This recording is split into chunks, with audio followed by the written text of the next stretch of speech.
Hi hello everyone. உங்களுக்கு எப்படியாச்சும் Russia Ukraine வார் update கொடுக்கணும், இந்திய டிஃபென்ஸ் அப்டேட் கொடுக்கலாம் அப்படின்னு பார்த்தா இந்த அமெரிக்க பயிலுங்க விட மாட்டாங்க போல இருக்க. இந்த ரெட் சி டாஸ்க் ஃபோர்ஸ்லையும் சரி, ஏமனின் ஹவுத்தியை அட்டாக் பண்ற பிளான்லயும் சரி, கம்ப்ளீட்டா அமெரிக்கா மண்ணை கவிட்டாங்க. கம்ப்ளீட்டா படுத்தே விட்டானையா அப்படிங்கிற காமெடி மாதிரி அமெரிக்காவின் நிலைமை இப்ப ஆகிடுச்சு. இந்த சூடு ஆடுறதுக்கு முன்னாடியே ஈரானுக்கு இடுபடி போட்டு இப்ப அமெரிக்காவை லாக் பண்ண பாக்குறாங்க. ஈஜிப்ட் காசா பார்டரை ஆக்கிரமிக்கணுங்கிற ஒரு ஐடியால இஸ்ரேல் இருக்கிறாங்க போல இருக்கு. அதை பத்தின லீக்ஸும் வந்திருக்கு. இது கூடவே இஸ்ரேல் காசா போர் பத்தி நெதன்யாகுவிடம் பேசிய புட்டினுக்கு ஏமாற்றமே மிச்சமா கிடைச்சிருக்கு. எல்லாமே கண்டிப்பா நம்ம தெரிஞ்சுக்க வேண்டிய முக்கியமான செய்திகள் ஃப்ரெண்ட்ஸ். வாங்க வீடியோக்குள்ள போலாம். இது ஆயுதம் அறிவோம் நேயர்களுக்கு அன்பு வணக்கங்கள்.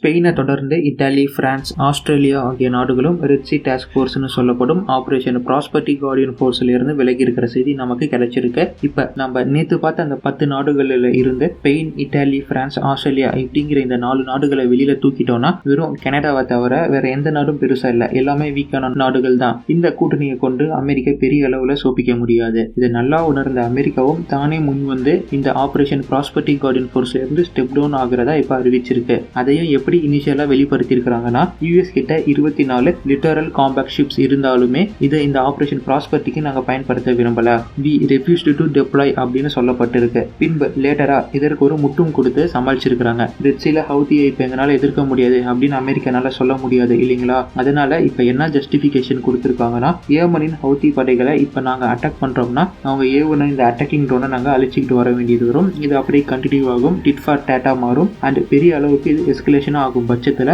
இது சவுதியை பாதிக்கும். பிகாஸ் சவுதிக்கும் ஹவுதிக்கும் ஏற்கனவே பிரச்சனை இருக்கு அப்படிங்கிற விஷயம் நமக்கும் தெரியும் இல்லையா. அதுதான் இங்க அமெரிக்காவும் முன் வச்சு இல்ல நாங்க ஃபுல் ஃபிளெஜ்டா இறங்க விரும்பல, சப்போஸ் இது எஸ்கலேட் ஆச்சுன்னா சவுதிக்கு இது பெரிய பேக் ஃபயர் ஆகும் அப்படின்னு இப்ப சொல்லியிருக்கிறாங்க.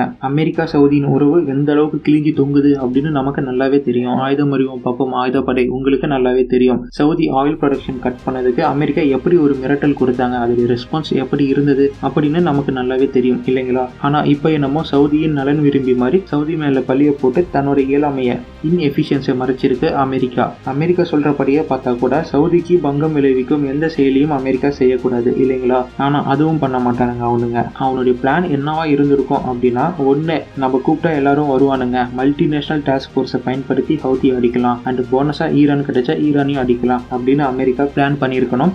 ஆனா யாரும் பெரிய நாடுகள் அப்படின்னு சொல்லக்கூடிய நாடுகள் அமெரிக்காவுக்கு சப்போர்ட்டா முன் வராத காரணத்தினால, அமெரிக்காவும் ரிஸ்க் எடுக்க விரும்பாத காரணத்தினால நைஸா சவுதி மேல பழிய போட்டு இவனுங்க தப்பிச்சிருப்பானுங்க. ஒண்ணு இப்படி நடந்திருக்கணும் ஃப்ரெண்ட்ஸ். இருந்தாலுமே சிம்பிளா நான் ஒண்ணு கேட்கறேன், ஏன் மல்டிநேஷனல் டாஸ்க் போர்ஸ்னு கான்செப்ட் கொண்டு வரும்போதே அமெரிக்காவுக்கு தெரியாதா நம்ம ஆளு சவுதி உள்ள இருக்கிறான், இங்க ஏதாச்சும் கை வச்சா உள்ள எரியும் அப்படின்னு அவனுக்கு தெரியாதா ஃப்ரெண்ட்ஸ். ஏன் அவ இதை மீறி நாங்க டாஸ்க் ஃபோர்ஸ் ஒன்று உருவாக்குறோம், நாங்க இது மாதிரி நாடுகள் கிட்ட பேசிக்கிட்டு இருக்கிறோம் அப்படின்னு அவங்க சொல்லியிருக்கணும். சிம்பிள்.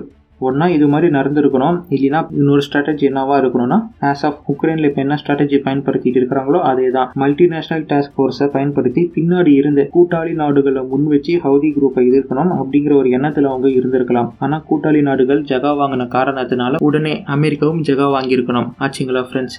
இந்த ரெண்டுல ஏதோ ஒண்ணுதான் கண்டிப்பா நடந்திருக்கு.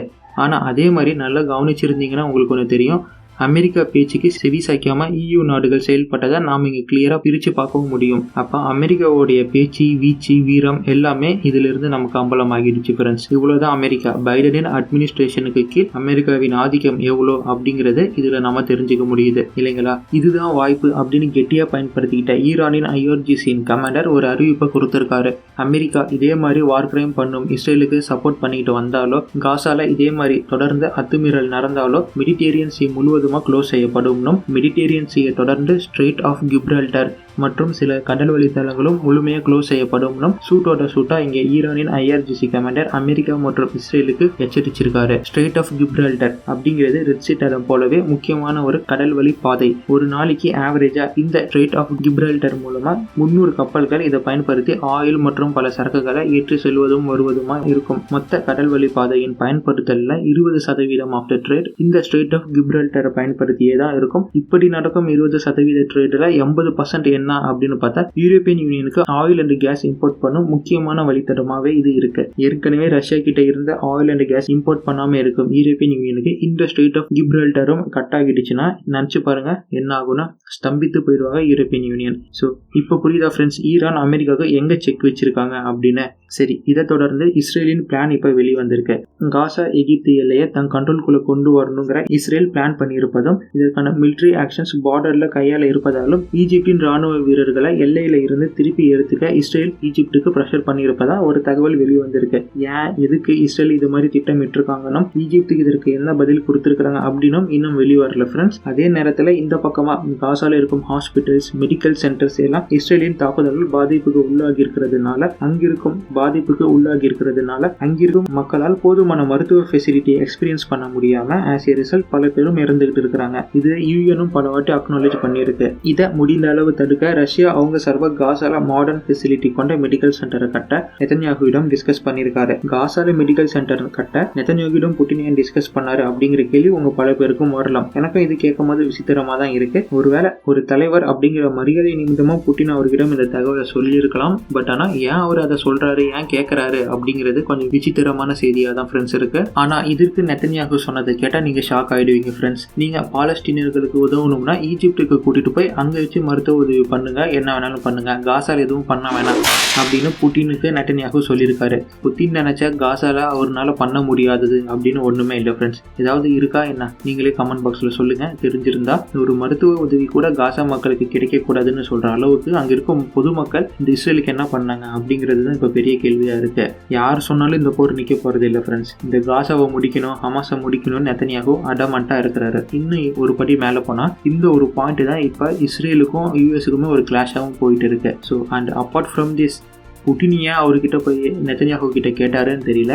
பட் ஏதோ ஒன்று கேட்குறாரு, ஏதோ ஒன்று சொல்லலாம், சரி இல்லை அப்புறமேட்டு பண்ணுங்கன்னு சொல்லலாம். தவிர இப்படி ஒரு ஸ்ட்ரெயிட் ஃபார்வர்டான ஆன்சர் சொல்லியிருப்பது புட்டினுக்கும் ஒரு மாதிரி யோசிக்க வைக்கும். என்ன இவன் இப்படியே சொல்கிறான் அப்படிங்கிற மாதிரி புட்டினுக்கும் யோசிக்க வைக்கும். அப்படி புட்டின் யோசிச்சாருன்னா என்ன நடக்கும் அப்படிங்கிறது உங்களுக்கே தெரியும். பார்க்கலாம் என்ன நடக்குது அப்படின்னு. சரி, காசாவுக்கு 10 மில்லியன் லிட்டர் ஆஃப் ஃபியூல ஈராக் டேங்கர் மூலமா இப்போ சப்ளை செய்யப்பட்டிருக்கு.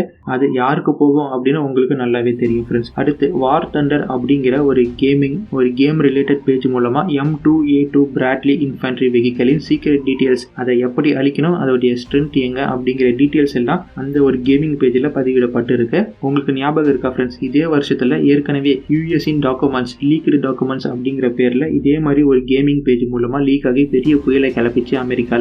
அது உக்ரைனை பல வகையிலும் பாதிச்சிச்சு போர்ல. அதே பேட்டர்ன் தான் மீண்டும் இங்க ஃபாலோ ஆகுதோ அப்படிங்கிற மாதிரி யோசிக்க வைக்கிறதுல பார்க்கலாம். இன்னும் எது மாதிரியான டீட்டெயில்ஸ் லீக் ஆக போகுதா இல்ல இல்லையா அப்படின்னு பார்க்கலாம். கடைசியான செய்தி, உக்ரைனின் பேட்ரியாட் ஏர் டிஃபென்ஸ் மூலமா, அதாவது உக்ரைனுக்கு கொடுக்கப்பட்ட பேட்ரியாட் ஏர் டிஃபென்ஸ் சிஸ்டம் மூலமா ரஷ்யாவின் Su-34 ஜெட் வீழ்த்தப்பட்டிருக்கு. இதனால ஒரு பைலட்டும் உயிரிழந்திருக்காரு. இது தொடர்ந்து இப்ப ஜெலன்ஸ்கி ஒரு கோரிக்கையை வச்சிருக்கிறாரு. உக்ரைனை சேர்ந்த எக்ஸ் மிலிட்டரி ஆபீசர்ஸோ இல்ல எக்ஸ் ஆபீசர்ஸ் யாரா இருந்தாலும் வெளிநாட்டுல இருந்தீங்கனாலோ இல்ல வேற எங்காச்சும் இருந்தீங்கனாலோ உடனடியா தாய்நாட்டுக்கு திரும்புவாங்க, உங்களுடைய சர்வீஸ் உக்ரைனுக்கு தேவை அப்படிங்கிற மாதிரி ஒரு அறிவிப்பை கொடுத்திருக்கிறாரு. அண்ட் இதை தொடர்ந்து நீங்க இப்ப ஒரு போட்டோ பாக்குறீங்களா, இவர் வந்து உக்ரைனின் ஒரு முக்கிய பொறுப்புல இருக்கும் ஒரு மிலிட்டரி ஆபீசர்.